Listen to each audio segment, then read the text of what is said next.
Reg, have you got your square dancing shoes on? And then face your corner and do-sa-do. Right shoulders round. From Adelaide, square dance caller Colin Cuddles Huddleston, and with him your great friend Kenny Soul.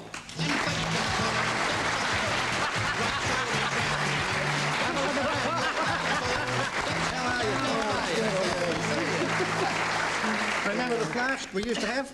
Ah, now Cuddles, did that hip flask there have something to do with Reggie's first television show? It certainly did, Roger. I'll tell him now. I could tell him a few things I'm not game to tonight. Well, let's hear his story in Reggie's first. Country in Western Hour, which ran for 8 years, I used to do the square dance calling and always had to have a flask because I liked to wet the throat before I went on, but only lemon squash, Roger, nothing else but lemon squash. Of course. And the band, of course, used to have a drink also. But someone got to it one night, they emptied the squash out and filled it with scotch. I know who that was.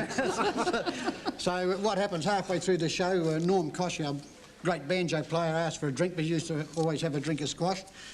So he took the flask, and when it was half empty, he recovered, passed it along down the band. All the band had a drink. And when it got to Reg, it was empty. Reg took a sniff at it and was horrified. We nearly got thrown out of the studio, but the funny part about it was that the show that had to finish at 11 o'clock, the band finished at 1. You remember? Well, that's a lovely story. Kenny Soul, you've travelled the country as a performer with Reg. Do things ever really go wrong on those long tours? I think, if I remember rightly, it was a long time ago, Reg thought I'd hitched the caravan up to the car. And I thought Reg had done it. So he says, right, we're all ready to roll. Jumps in the car, away we go, and about half a mile further on or so, we look around, there's no caravan. They come off the car, away she went. We had a few things happen from time to time. Oh, it was real good fun.